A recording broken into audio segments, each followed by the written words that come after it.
Imagine living your life after 50 and feeling energized and excited about your future.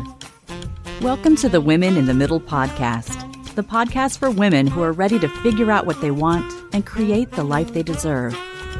Here's your host and master certified life coach, Suzy Rosenstein.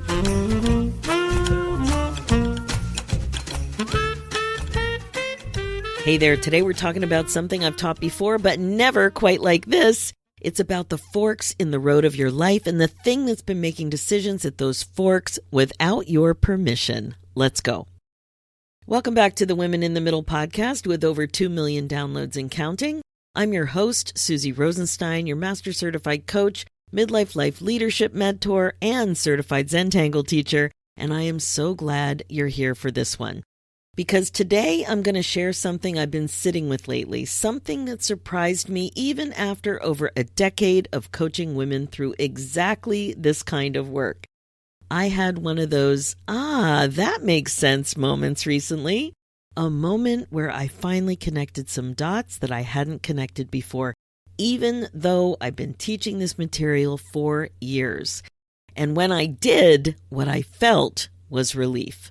Here's the thing. That kind of surprised me, and I could see that it was because I stopped thinking of myself as someone who grew up feeling freakishly scared and started understanding why certain fears showed up when they did and what they were actually trying to do. And I think you might have a similar moment today. So let's talk about forks in the road and what's really been happening at yours, at your forks, that is.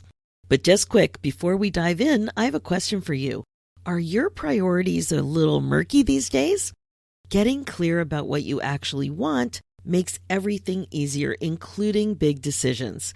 I have something that can help. It's called the Get Unstuck Midlife Clarity Fast and Easy. It's a do-it-yourself masterclass that helps you get clear about your next chapter priorities without spin, without confusion, and without overwhelm in less than an hour. It's fast, it's easy, and it's available right now at an introductory low price with instant access. So if you've been going in circles trying to figure out what you want for your next chapter, this is the shortcut you've been waiting for. You're going to walk away with real clarity and a regret-proof power plan so you can stop overthinking and start moving. Head over to www.midliferoadmap.com and get started. Okay, now let's get into this. I want to start by telling you about a realization I had recently about one of my own forks in the road. If you've been listening for a while, you may know this story. Way back in 1982, I was a sophomore at Westchester State College in Pennsylvania. I heard about a program where I could study at a university in the Caribbean for a term or two. Transfer credits, a tropical adventure, a completely different experience. It just sounded glorious. And you know me, I love palm trees. I love anything about the ocean. And the idea of living close to the ocean, my head was exploding. I was so excited. So I applied and I got in. And then I completely freaked out. I turned it down. I stayed put. I told myself it made sense. It was far away. I didn't know anybody there. It felt like too much, And I moved on. Now, I've told that story in my coaching and on this podcast before. I've even used it as an example of how fear showed up for me at a fork in the road. But here's what I hadn't done until recently. I hadn't asked myself why the fear was so strong. It was part of my experience that I just glossed over. And when I finally did, when I really sat with it, that's what you have to do sometimes to find out what's really going on with you. That's when I connected some dots that I never connected before. I lost my mother when I was 5 years old, my father when I was 12. Both of them gone unexpectedly, far too soon. So I got the message early in my life that the world is not reliably safe. That bad things happen. Bad things can happen to you even when you do all the right things. That life's not fair and that people you count on can disappear. Yup, that's heavy. And then in high school, something weird happened. Someone crawled through the bushes outside my bedroom window. A terrifying violation of safety in a place for me that was supposed to be the safest place I had. So when I got that acceptance letter from the Caribbean program, a young woman, under 4'10", no contacts, far from home, no safety net, of course I freaked out. My nervous system was doing exactly what it had learned to do. It was protecting me. It was keeping me close to what felt known and manageable. It made complete sense. And that's when that feeling of relief hit me. It wasn't that I was freakishly scared. It was that I had very good reasons wired in at a very early age for why going far away alone felt dangerous. I just hadn't seen it that clearly before. So here's what I want you to hear, because this is the heart of today's episode. Fear rarely shows up and says, "Hey, I'm fear, and I'm about to make this decision for you." It just doesn't work that way. Instead, fear shows up dressed as reason. It says things like this: I don't have anyone to go with. I might fail. I don't like how I look on camera. I'm too old to be a beginner at something. It's probably not the right time. It's too expensive, too complicated, too far, too much. Now, does that sound familiar? Every single one of those sounds perfectly rational. So here's the thing about fear in midlife. It doesn't feel like fear. It can feel responsible, sensible, realistic. It sounds like exactly the kind of reason a capable, self-aware woman would give herself, which is precisely why it's so hard to catch. But underneath many of those responsible-sounding reasons, if you look really carefully, it's fear doing what fear does. It protects you. It keeps you close to what feels known, making the decision before you even realize a decision is being made. Now, think about how this can play out for you where you are right now in your life. Some of those fears made complete sense once. They were appropriate responses to real experiences, things that you lived through, things that shaped you, things that taught you accurately that certain situations carry risk. But you're not who you were at 19 or 35 or 50. You have decades of experience and resourcefulness behind you now. You've figured stuff out over and over again. You have survived things that would have undone your younger self. You're not that young woman standing alone at an unfamiliar crossroads with no safety net and no context. That was then. This is now. So here's the question I want you to sit with today. Does fear still make sense now? Not then. Now, at this age, with this much life behind you, with this particular fork in front of you. Because the answer for a lot of the decisions fear has been making on your behalf might be no, not anymore. Not at 60-something, not at 50-something, with everything you know now and everything you've already survived. Now, I want to make this really tangible, concrete, because I hear versions of this constantly in my coaching work. Here's what fear at the forks looks like for women in their late 50s and 60s. Maybe it's a trip you've been wanting to take, but you don't have anyone to go with. No partner, spouse, or friend is available to go with you, so you don't go. The reason sounds practical. The feeling underneath it, when you really, really look at it, it's fear. Fear of being alone in an unfamiliar place. Fear of something going wrong with no one beside you. Or this, an opportunity that comes your way to step up, to be seen, to take on something new. You say no because you might fail, or because the role requires visibility and you don't feel comfortable with how you look on camera or while speaking in front of a crowd. The reason sounds like self-awareness. The feeling underneath, though, it's fear. Fear of judgment, fear of being seen and found lacking. And then there's this, an urge to go back to school, take a class, learn something completely new. But you hold back because you're not comfortable being a beginner. You might ask yourself, well, what if I'm the oldest one there? That happened to me once at a tennis class. I looked around, I'm like, oh, I think I'm the oldest one here. You might think, what if I can't keep up? The reason sounds sensible enough. The feeling underneath, though, it's fear. Fear of looking foolish. Fear of not being good enough. Do you relate to any of these examples? I sure do. I bet you wouldn't necessarily describe yourself as fearful, though. You have reasons, responsible ones, sensible ones, the kind that sound like self-awareness rather than self-protection. But that's exactly what fear has learned to do at this age. It stopped announcing itself. It started sounding like you, your practical voice, your realistic voice. You know, you're so responsible, that part of you. And because it sounds so darn reasonable, it rarely gets questioned. And the forks you may be standing at right now, transition stuff like retirement or a change in your identity, maybe empty nest, relationships, how to spend the time that remains. Those forks deserve better than fear making the call.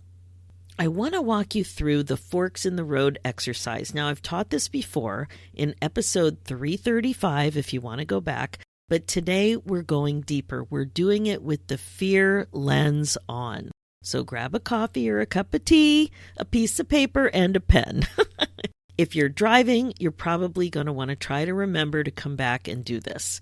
So step number 1 is to go on a fork hunt. Think back over your life year by year, phase by phase, and identify 3 to 5 significant forks in the road. So these are moments where you had 2 genuinely different paths available to you and you had to pick one.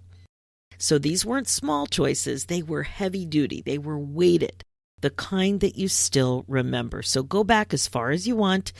I found that some of the most revealing forks happened a really long time ago. Step number 2 is to get curious about how you felt.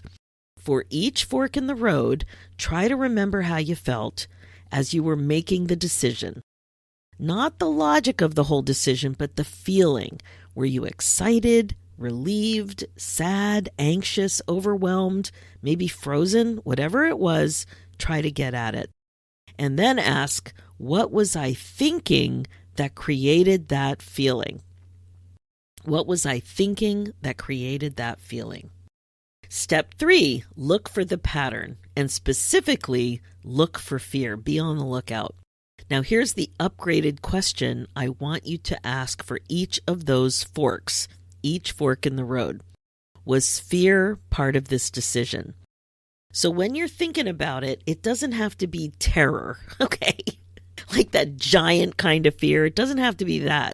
It could be something more subtle, the kind that looks like reason. It feels like reason. It's dressed like reason. The kind that says, I don't know anyone there, or, ooh, I don't know, that might be a little too risky, or I'm not ready yet, those kinds of things. And if fear was there, where did it come from? What had your life already taught you that made that fear make sense at the time? So this is where the compassion comes in. You're not looking back to criticize yourself for the decisions that you made. Mean girl doesn't have to be part of the story. You're looking back to understand where fear came in. Maybe you'll see that you were doing exactly what someone with your experiences would do. Right? Really think about it. Now, step 4, ask the question that I think changes everything. For each fork in the road where you can see fear was present, ask yourself this. Does the fear still make sense today? Not back then, but now. Where you're at right now, you're older, you're more successful, you have more context, you have more evidence of your own capability than you did at every single previous fork in the road. So does the fear that drove that decision still apply to who you are right now? For some fears, the answer will be yes, and that's important information too. Not all fear is outdated. Some of it is still doing useful work. But for others, and I suspect you'll find several examples of this, the answer will be no. The fear made complete sense given what you knew and what you'd lived through at that time, and it no longer applies to the woman that you've become. That's the aha moment. You know what I mean? It's kind of like, that makes sense. And that feels like relief. Now let's bring this forward, because the real point of looking back at your forks in the road is to make better decisions at the ones ahead of you. And you have significant forks ahead of you, my friend. Things like retirement, where to live, how to spend your time, what to say yes to and what to finally let go, and who to be now that some of the old roles that you had are shifting. Here's what I want you to do the next time you're standing at a fork in the road. Pause before deciding. Now, I'm not talking about taking forever to make a decision, just long enough to actually feel what's happening before you react. Then reflect on the feeling underneath the reason. So when you hear yourself saying it's not the right time, or I don't have anybody to go with, or I might fail, get curious. What's the feeling underneath the reason? Is it fear? And if so, does it even make sense? Does it still make sense? Ask this question and really sit with it. So I learned this one in my coach training, and it stopped me cold. It is so good, and I've used it with clients ever since. So here it is. If both outcomes were guaranteed to be amazing, so we're talking about both sides of the fork, going this way or that way, which would you choose? So if both outcomes were guaranteed to be amazing, which would you choose? That question temporarily removes fear from the equation entirely. And what's left is desire, pure, undefended desire. The thing you actually want when fear isn't running the show. So good.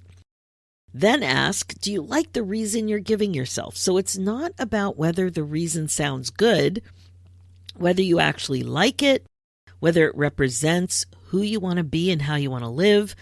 Do you like the reason that you're giving yourself? And then ask this, might you regret this decision? So don't ask yourself that in a really scary way, just to get at what's really going on. What is honest for you? Your future self is watching. So what would she want you to do here? Might you regret this decision? And then here's another one. What would it take to do it anyway? So this isn't about, can I eliminate fear? Because you probably can't, and you don't need to.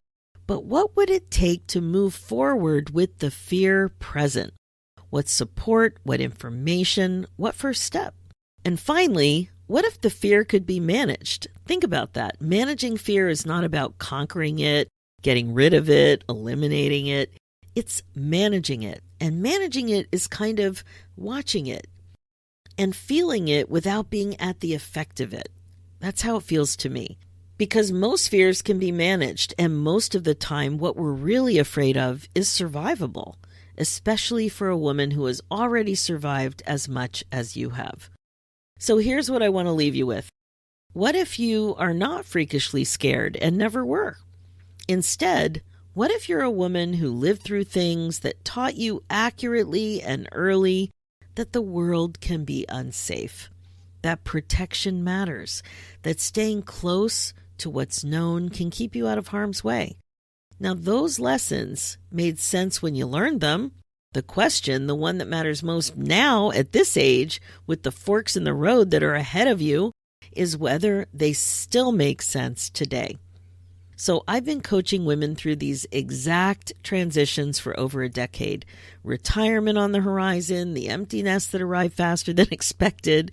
I mean, we had 18 years to get ready, but aging parents who need more, a career chapter that's closing, all that stuff. And these aren't topics that I teach from a distance. They are the conversations I'm in every single week. And what I know from being in them is this: the decisions you make from here will shape the years you have left. Those years deserve to be led by you, not by a fear that was formed decades ago and never got the memo that you have grown. The Forks in the Road exercise exists for exactly this. Remember, mean girl is not welcome here. This is not about judging the path that you took, but it is about seeing clearly and with compassion what was driving the whole thing so that you can finally take the wheel yourself.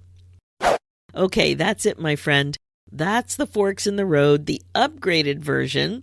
So go on your fork hunt this week. Find 3 to 5 of them. Look for the fear that was dressed as reason. Ask whether it still makes sense today. And then ask yourself, what would you choose if both outcomes were guaranteed to be amazing? You might surprise yourself. So if today's episode stirred something up and you want to explore it further, maybe you're standing at a fork right now and you want some help seeing it clearly, that's exactly what the next chapter direction session is for. It's a private 50-minute conversation where we take a real look at what's going on in your life, what you may not be seeing, and what needs to change so you can move forward with clarity and intention. You can book yours at www.talktosuzy.com. And if you haven't checked out the Get Unstuck Midlife Clarity Fast and Easy Masterclass yet, head over to www.midliferoadmap.com. And in less than an hour, you will walk away with a real plan. Remember, it's offered at an introductory price, so head over and grab it. Thanks so much for being here today. It genuinely means a lot that you spend your time with me. I mean, I know you're walking around, you're driving, you're walking the dog, whatever. We're together. And I know when I listen to podcasts, you just feel so connected. So thank you so much. For show notes and links, head over to www.suzyrosenstein.com and look for episode 464. And don't forget to check out the Women in the Middle Entrepreneurs, my other show all about the reality of running a business as a midlife woman. It's everywhere you listen to podcasts. Being the queen of your brain domain is still the best way to be. I'll talk to you next week.